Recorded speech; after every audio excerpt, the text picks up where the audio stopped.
Hello and welcome along to Off the Court, your regular guide to all things Vitality Netball Superleague. I am Caroline Barker, and alongside me, a little bit different this week. We've only gone and got Surrey Storm's finest, two-time Superleague winner, Mikki Austin. Mikki, gorgeous to have you with us into what is such a mad weekend coming up. However, we should celebrate you, Surrey Storm, moving up the table from 9th last season to 7th this season. Quick breakdown for us then on the season, how it's gone for you.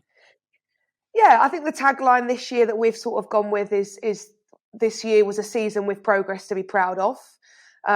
We've made a lot of inroads this year behind the scenes within the playing group, and I'm really, really pleased that that's started to pay off in terms of our results as well. You know, last year finishing second from bottom and only winning 3 games was wholly unacceptable for this franchise, and that meant that there was a lot of pressure on my shoulders this year to make sure that that wasn't repeated and that there was a much different feeling around the direction of travel that we was on this year.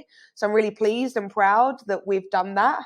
But it wasn't really an option to do anything other than that. So I think we're probably a couple of wins away, or a couple of 3 points away from bridging the gap from where we're at now into that top 4 team. And it's really hard to look back on the season and go, we only lost to Rhinos by 1 away, and we only lost to Sirens by 2 away, and we was up by 6 against Mavs and we let that slide. So easily straight away I can think of 1 goal here or there that could make the difference next year, and it says a lot that we only finished our season 3 days ago and we're already thinking in depth into next year. So I'm really proud of the progress. Give it a break, calm down, have a nice holiday. I know, exactly. Oh God, that doesn't exist in our world. That doesn't exist. Holiday. That's why you're a winner. That's why you're a winner. We've got plenty more winners on the way. We've got Stembridge, Greig, Burgess, Bird, all coming up. But let's get quick confirmation of the round 20 results. Last round of the regular seasons. Wasps won their final game, but that wasn't enough as Sirens win over Stars sees them take 8th. Bath built on their momentum with a win over Mavericks. Cat Ratnapala's last game in charge. Thunder beat Lightning. Could that be a dry run for the final? I want a quick word with you on Cat Ratnapala leaving. New direction for Mavericks. I think 2016 was the last time they finished in the top 4. Have they underperformed for you, Mikki?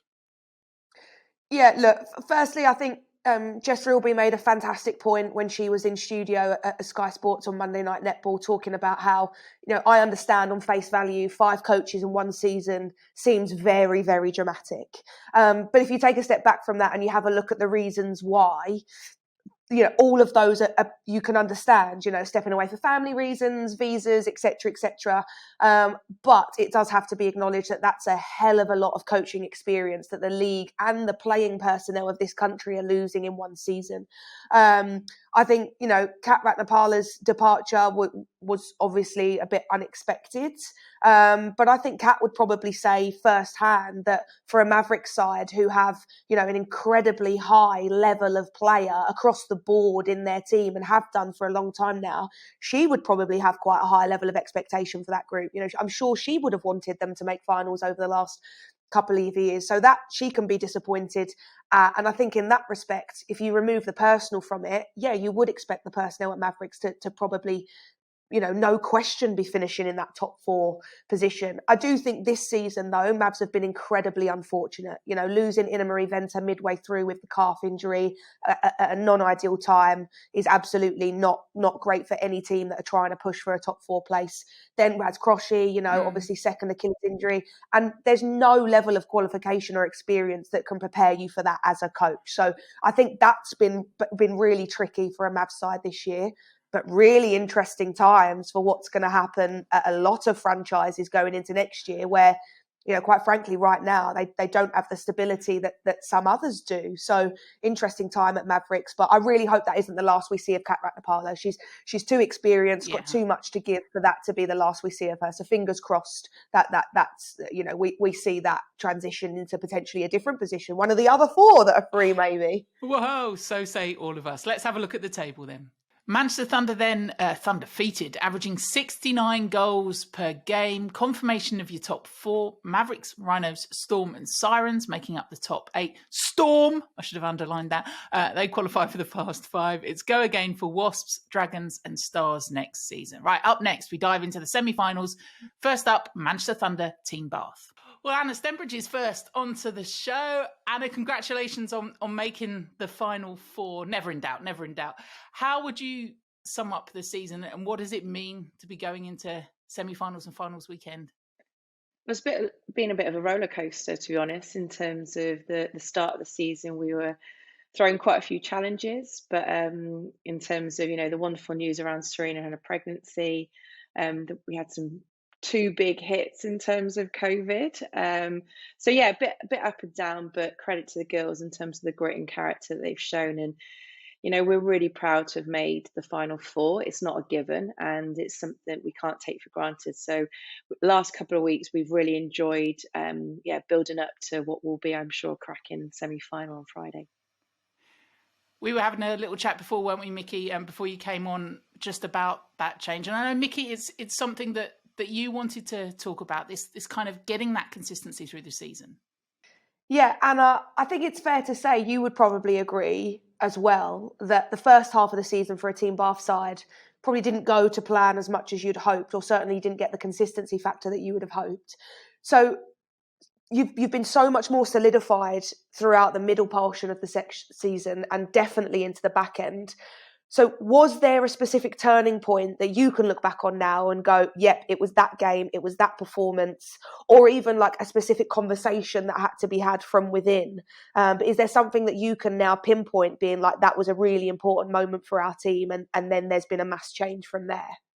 Brilliant question. I think, getting Pummy and available was key for us. It came, in terms of round 5. So that was key. And actually, we hadn't had much time with her prior to the start of the season. So ensuring that combination in terms of Layla just kind of has built, and it's still growing. Like, it's fantastic. They're really diligent, and they're really critical of their own performances as a unit and demanding more from each other. So I think that was the first kind of step change for us in terms of availability of what is a fantastic athlete and has contributed brilliantly to our performances.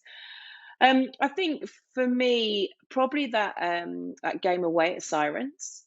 So we'd come off a COVID hit in terms of 7 players, so having people back available, but putting out a consistent performance across the quarters and then being able to make some changes as well and them have an impact. So that was probably a critical point in terms of, okay, right, we have to get the performances and we have to get the wins to ensure that we're up there and actually in that position in terms of top 4. But I have to say the girls and the coaching staff ask a lot of themselves. Like, we're pretty critical. We ask the hard questions, and I think that was probably a bit of the turning point. We got a couple of really good performances off the back of that, against Pulse, against Storm, in terms of that double header weekend for us. But another point where I think it really made us look at ourselves and actually question what we're about and what are the behaviours we want to display was off the back of the loss of the Leeds game.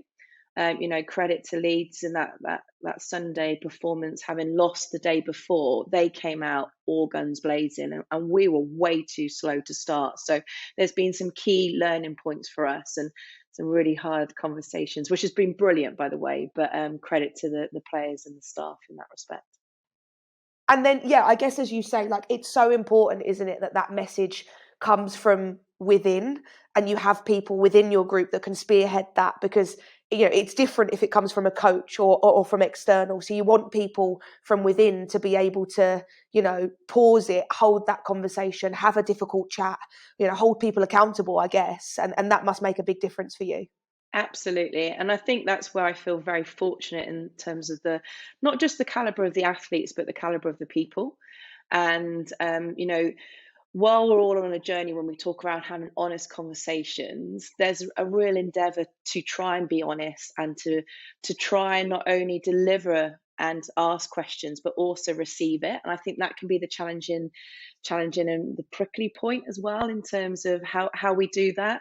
And we're still on a journey. It's definitely not a final kind of masterpiece in that respect, but there's definitely been a courageous step forward by more athletes. Like, I think about our youngest athlete, 18-year-old Lily, she's brilliant. Like, her feedback in sessions is brilliant. She pulls up on senior athletes. She gives some brilliant reflections post game in terms of what's good, but what needs to be better. And I love that. I love the fact that it's not about hierarchy or age and stage. You've just got athletes that are just willing to go, this is what's been asked of me. This is what we agree we're going to do. And I'm just going to try and do it. And I think that's brilliant. A great example in terms of in our squad of Lily really stepping forward and trying to lead, even though she's 18. That clearly comes from you, Anna, and bringing Asha Francis in, who's going to coach next season, having her alongside you just shows actually that transition will be key. Do you think that's going to give the team a head start regardless of what happens come this weekend? I genuinely think continuity, both in terms of players and staff, can have a real positive impact, whether it's in the now, like for we've obviously got 2 big games still to play, but then in terms of what that means for next year, in terms of some of the work that we've been doing, not only on the court, but off the court, in terms of that culture piece, those behaviours, those values, what we want to live and breathe by, because we all know everyone wants to win. So you've got 2 teams fighting for it, and it's not a given. So ultimately, you've got to be proud of the performance and the way you hold yourself and the behaviours you display. And I think that's been pretty key for us when it's been challenging, because, you know, we've been under scrutiny. People are kind of saying, well, why haven't Bath won X, or why, you know, in terms of games or championships? But we have to just stay true to ourselves. And I think Asha is brilliant for that. You know, she's renowned for her smarts and her technical ability to read the game. That's what she was like as a player. But I think for me, the real evolution will be around this culture piece and the values and behaviours. And I really see Asha driving that forward when she kind of takes over come the end of the season, going into that pre-season. Don't go. I mean, we don't want to say goodbye, so we won't. And we will see you again. Fingers crossed for you, at least. I'm going to have to say that to everyone as we go on. It's after, you know, with the medals around your neck and the like too. But Anna, thank you so much for being part of Off the Court this season. We will talk to you again, but best of luck this weekend. Thank you. Thank you, Anna. Next up in the yellow corner, you can stay on and watch if you want. We've got the undefeated Manchester Thunder. Well, we talk Team Bath. Karen Greig, Manchester Thunder coach, joins us now. We know it's Karen by her holding her hands up to wave to us just before we started recording. Got the Thunder-feated nails on, looking fine. How are you? I heard you say you wanted a trophy for finishing top. I made it just for you. Oh my God, that's amazing. Yeah, I know. You can't have it. I'm keeping it close to my heart. How was it to go all the way to the end of the season, then undefeated? Do you know what? It was tough, but I'm so proud of the girls. And you know, we had so many people probably over the second half of the season asking, "Is that what you're aiming for? Are you going to do it?" And to be honest, at that point, it absolutely wasn't what we were aiming for. You know, and I think any coach will hold the hands up and say it's all about the performance. Yeah, you want to get top 4, and you want to do that in a fashion that you can be proud of. And I think going unbeaten just kind of tops it off, really, because the girls have just been phenomenal for us this year. Go on, Mikki. Greg, the psychology of your team intrigues me and has done all year long. I spoke to Tracy about this as well, in terms of, I actually noticed you and Tracy in the COVID season. You remember when the benches were like 3 tiers? Like, you and Tracy were the only coaching staff that sat on the highest tier, furthest away from the court. And I was like, oh, that's so interesting to me. And when you're winning, particularly this season, by such a comfortable margin that you have, you know, scoring 80 goals, 69 goals on average per game, how do you keep the mentality of the team pushing forward and not allow any level of complacency to creep in, which, let's face it, like, could have done against some fixtures? How do you spearhead that direction? I think, you know, we've looked over the years. I've been at Thunder now. This is my 6th season, I think. And it's finding out what works for you, what works for your culture, what works for your players. And obviously we do a debrief at the end of every season. We do we kind of do a pre-debrief at the start, one during, a couple during staff and players. And it's about working out continually what's working for players, what's not. And I think it's important that you keep moving with things and not just settling on being happy with what's happening. So for us, we've tried to keep things moving across the season. We've tried to keep the girls engaged in a number of different ways around how we're delivering PA and what that looks like, and the homework that we're giving them, the homework that we're doing. And I think, we don't set targets. I think a lot of people talk about targets. We don't set targets. We just look at how we can perform and break down our opposition, and that's our challenge. You'll know, Mikki, from doing PA, you look at, what is their go-to centre pass defence, or what is their structure look like, or centre pass attack. How can we break that down? And because every opposition is slightly different, every game is a different challenge, and I think that's the way you have to look at every opposition and pay them exactly the same respect, and I think that's what we've tried to do this season.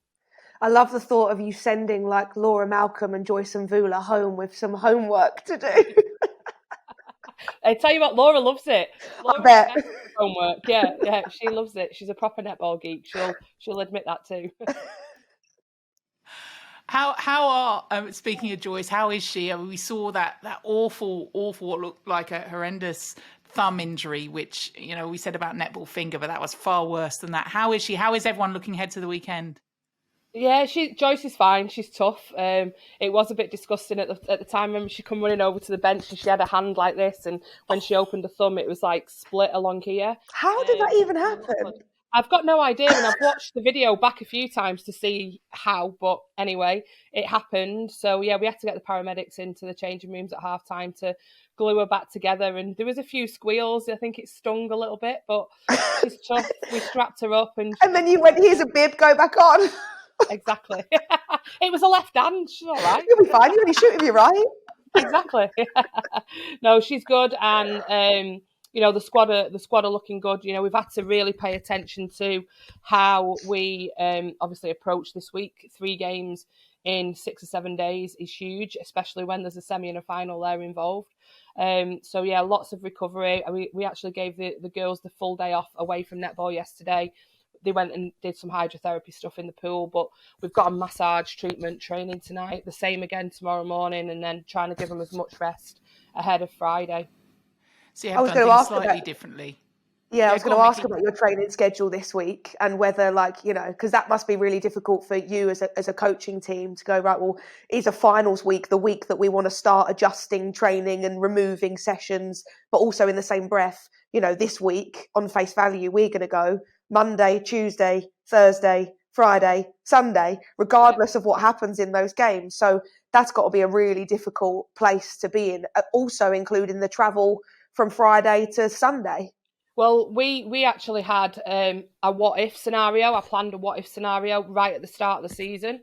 And we knew we were playing on Monday against Loughborough, which wasn't ideal. And it was funny, I was chatting with Mel Mansfield yesterday, and I said, bloody hell, I wish we didn't have Loughborough on Monday, because we almost could have just gone, well, we're not going to face that team again. We don't park it completely, but you don't need to pay as much attention to it. But because it was Loughborough and there is a chance we will face them again, it's like we have to really pay attention to that. So that just adds to the week. But we had a what if at the start of the season. So what if we come top? What does our travel and training schedule look like for this week? This is our ideal. And what if we come 3rd or 4th? What if we're in Glasgow? What if we're in Bath? What if we're in London? What does that look like? So that we were all really aware of, come this week, or whenever we knew where we stood in the top 4, what our week was going to look like, so that there wasn't any real shocks in terms of managing that. Well, what if you come and manage my life for me, Karen? I think that's what I need. Karen, Greig, we wish you every success this weekend. What a brilliant, brilliant season. And you are already winners in our hearts. You know that. I mean, no expense. Do you agree with me, though? Don't you think we should get a trophy for finishing top? I'm on it. You look at rugby league, look at other sports. They get a trophy. Yeah. A trophy. Yeah. Well, all she wants is next the year bling. we push for some prize money if you win the league. Yeah. All right, you two. I'll never say no, Mikki. Right, first semi-final done. Let's get rid of Karen. 6:30 Friday on Sky. We'll see you there, Ms. Greig. Up next, we talk all things Lightning Pulse.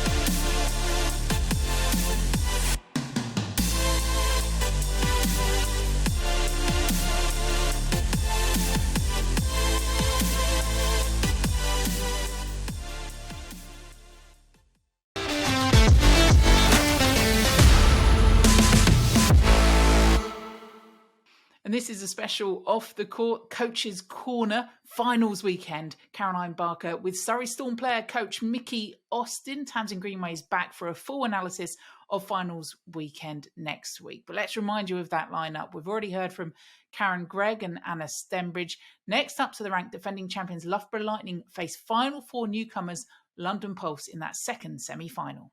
Well, Victoria Burgess is steering the defending champions ship all the way into finals weekend. You probably thought you'd be there. I don't know. Actually, I shouldn't say that. Maybe you didn't. But are you clearly pleased with how this season's gone? Has it gone to plan so far? So far, yes. Yeah, at the start, our target was top four.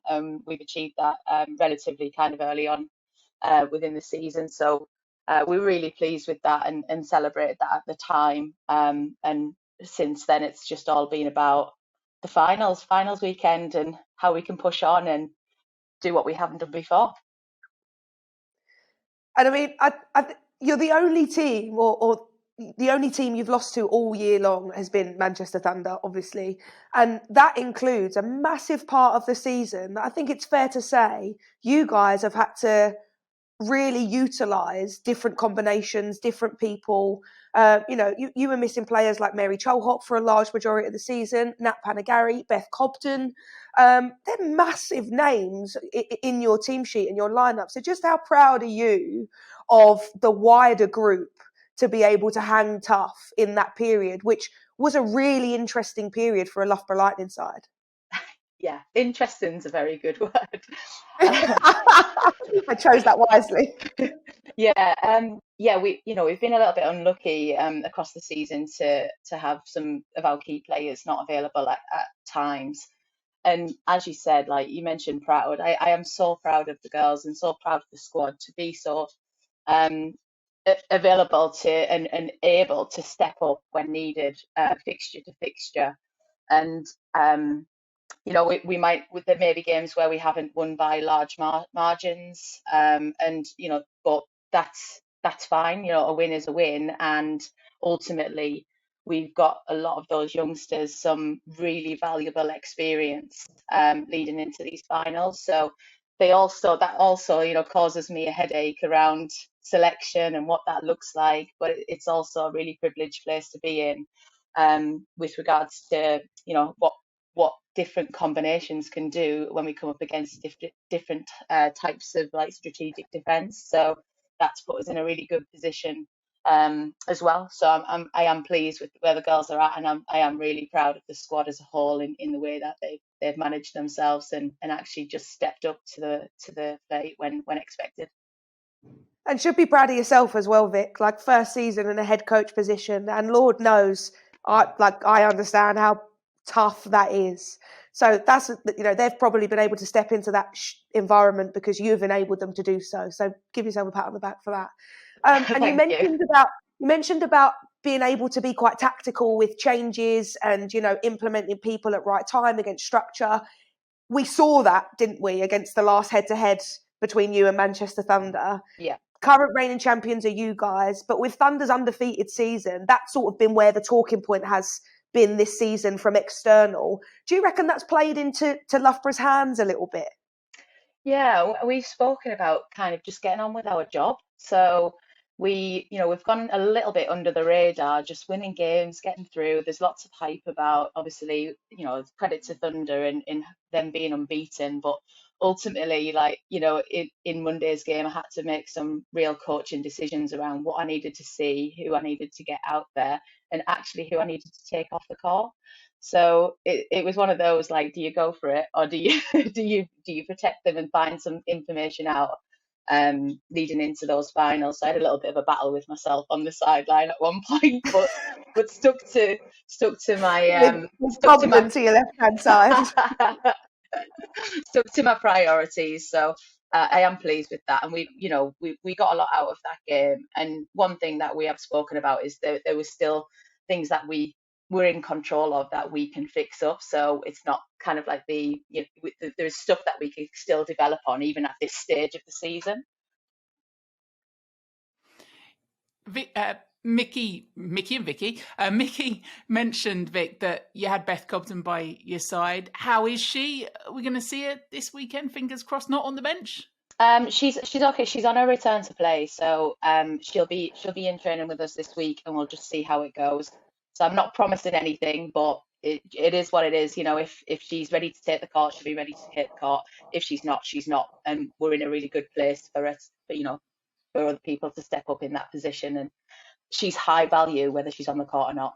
So she'll be even if she isn't on the court, she'll be with us on the bench. But yeah, hopefully she'll be out there. And how different does this week feel for you from the change in roles and heading into with your team? These are the ones that have stood up, and these are the ones that have done it for you.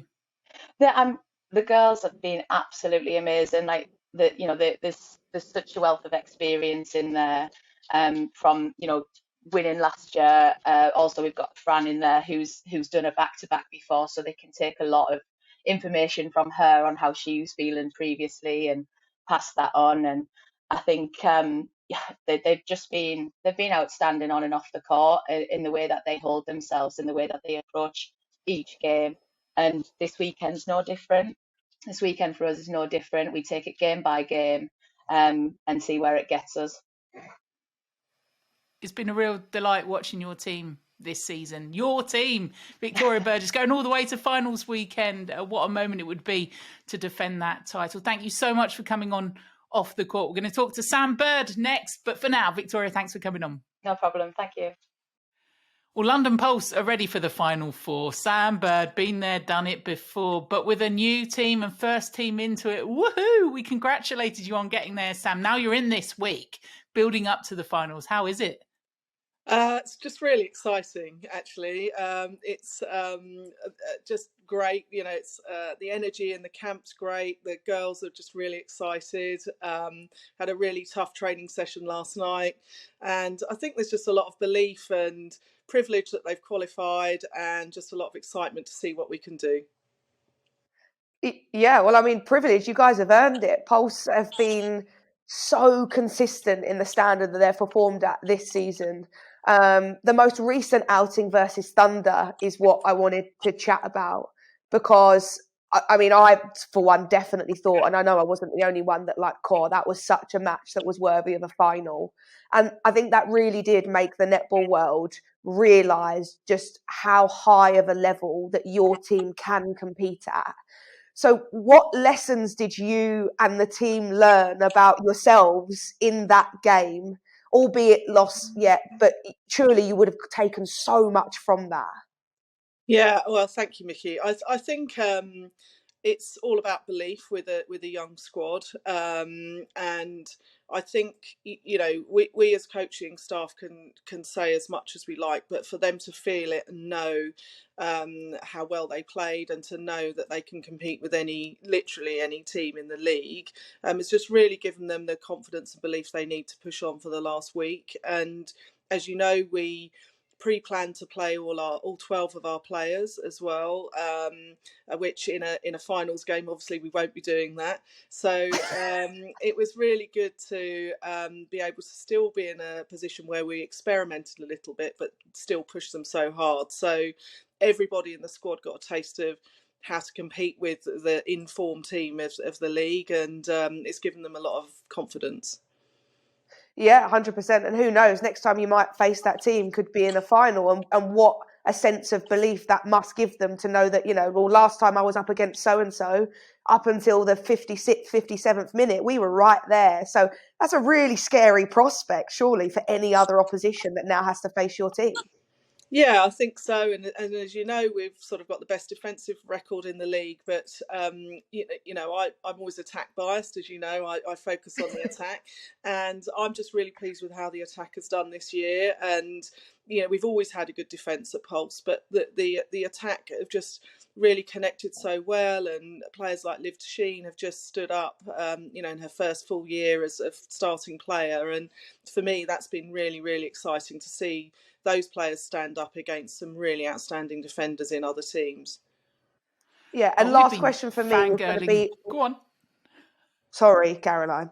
Last question for me was going to be around, you mentioned it a second ago, around the team still being incredibly young, still got so much to learn development-wise. I think I'm right in thinking that Lindsay Keeble may be the only athlete within your group that's been in a VNSL semi-final before. Yeah, that's correct. Yeah, In which and case, that was with me. and that was with yourself. So how do you manage not only the emotions of yourself, but the emotions of a young group? Not many of them, barring Lindsay, have been in that experience level before of knowing what it's like to wake up on semi-final morning and going, right, today is the best and worst day of the year. So how do you manage the emotion? Well, we sort of the last 2 or 3 weeks we've been talking about how to manage this week, because we qualified sort of with 3 rounds to go. We were able to start having some dialogue about preparation and talking about the things that make a difference off the court, that those guys may not be as experienced in. So we've cut down travel. We've cut down them having a life outside of netball. What life? Exactly. But cut down the sort of socials. We've started to create a bit of a pulse bubble 2 or 3 weeks ago. Started to become quite inward focused and quite selfish, really, so that we can plan for this week and really know that we give our absolute best come Friday and Sunday. That was well worth the interruption for that question, Mikki. I'll give you that one. Although now I know how difficult you are to handle on court. Never want to be your coach. Sam, from your perspective, though, yes, you've got that experience having been there before. Do you at any time question yourself, and how important is it that you kind of keep resolute in what you want to do and what you think is the right way to go about it? You don't second guess. No, well, probably like lots of coaches, I'm highly self-critical. Anytime we don't perform, it's down to me. It's buck stops with me always. But the group of us have really worked together to try and build that sort of inner confidence of what we've tried to put out, whether that's our game strategy, whether that's our prep for the game, whether that's what we do post-match. So I feel generally a part of my coaching team, which has really helped me take some confidence from that. And sometimes we've had our strategy has not worked this year, but we've just been really able to discuss that within our coaching group and our coaching staff, and just look to improve on that each time. And when you've got a player cohort that's so keen to learn and listen, those messages are quite easy. So there have been a couple of occasions where I've apologised to one of our players, where I've said I shouldn't have put you on, or I shouldn't have taken you off, or I shouldn't have put you in that situation. That's down to me. And I think that's just really important that, as the coach, they know you're human as well. So I think it's sort of all of us in it together. So definitely always reflective over whether we win or lose. But I think that's what's sort of brought us to where we are now. I see you nodding along to that, Mikki. It must be one of the toughest things to take that self-reflection. It isn't. It is really tough, but it's kind of a non-negotiable of coming along with the territory of being in that position. But Sam's 100% right in terms of, being a head coach is this weird paradox of when you do things well and things are great, it's us. When you don't and things aren't going fantastic, it's me. And you really do carry the weight of that really heavily. So yeah, I've got nothing but the utmost respect for anyone who's in the same position that I am, let alone the 4 coaches that we spoke to today, including Sam, who have managed to succeed in making finals. That's really admirable. And I'm certainly sitting here going, okay, I really want that to be me. So, but yeah, it resonates. Next year, she's coming for you, Sam. She's coming for Well, you. Sam. The great thing about sport is there's always another match, right? So there's always another match. There's always another day. There's always a change. Two more matches for you, Sam. 2 more matches before you can go and party, or at least let your hair down for the rest of the season. Thank you so much for coming on Off the Court again. We wish you every success this weekend. Let's run you through then those games again. Manchester Thunder, Team Bath, 6:30 Friday night on Sky. Loughborough Lightning, London Pulse, 8 o'clock Friday night on Sky. Although just join us for the whole evening. Why wouldn't you? Tickets still available for the final on Sunday, which we will show on Sky. Check out the Vitality Netball Superleague website to be there with us at the Copper Box. Mikki. Storm have beaten Team Bath already, so you know what it takes. The Manchester Thunder, of course, they have what it takes to beat Team Bath, but will they? Will they in that first semi? Yeah, I'm really grateful we didn't mention that to Anna on the eve of the semi-final. Probably wouldn't have been the right thing to do. But yeah, look, I think, no doubt, I think this matchup between Team Bath and Manchester Thunder from a Team Bath perspective will be their strongest one yet. I think it will be a much better performance than the heads-to-heads that we've seen from them so far this season, particularly the last one. And I think the score margin will be a lot closer. But I cannot see past this Manchester Thunder side in a semi-final with the mentality that they have at the moment. There is no way Karen Greig, Tracy Neville are taking their team through a 20-game unbeaten season to fall at a semi-final hurdle. I'm calling it now. I think that's going to be a Manchester Thunder win. Okay, who will they face then in that final? Who comes through the second semi-final? Oh, do you know what? The next semi-final for me is so much harder than the first one. It's a real head and heart situation for me. I think my head says Loughborough Lightning, reigning champs, on an upward trajectory at the moment with Mary Cholhock back. We don't know about Beth Cobden yet, but they're hoping that she will be. But my heart, after that last London Pulse Manchester Thunder game, really wants that to be the final. So my heart is actually saying, do you know what? A team with nothing to lose and everything to gain and a Fumi Fadoju in their lineup is a really hard team to beat. So my heart says London Pulse, but that's me sitting firmly on the fence. It doesn't really give an answer, does it? So Manchester Thunder against the splinters in your bottom then. That's what we're saying with you set on that fence. Who ultimately is going to win it? Do you know what? I think irrespective of who it's against, if Manchester Thunder make it through that semi and they're in the final, I absolutely want Manchester Thunder to win. I think after all that's been said and done this year, to go through the season undefeated, if they can then make it through a semi-final, and it's not even just the winning, it's the way they've gone about their business, the number of goals they've scored consistently across the board, not on a one-off. And separate to that, you look at the trajectory of travel of a team across the season, and Thunder have just built and built and built and built in multiple combinations with X amount of people not available to them. So I think if Manchester Thunder make that final, there is no question in my mind that I would want them to be able to see that task through. What a nice thing for Greggy and for Tracy Nev and that Thunder organisation. So I'm going for a Thunder win. Wow. She's called it. If you agree, hashtag off the court. We'll soon know whether she's right or wrong, and we'll analyse. Sure I'll be told about it on Twitter, I'm sure. Well, don't worry. Tamsin's back next week. She will analyse your performance on off the court. Don't worry about that. You know what she's like. Enjoy it, Mikki. If you're going to watch the game to the Copper Box, stamp those feet, make the noise like Mikki, grab a ticket if you can. Have a look on the Vitality Netball Superleague website. Do join us there.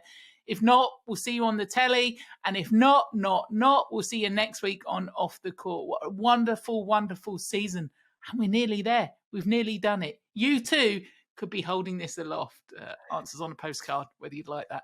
Mikki Austin, what an absolute superstar you are. Thank you so much for coming on. We will see you next season. We'll see you before at the Copper Box. As always, a delight, and thank you for watching. Bye-bye.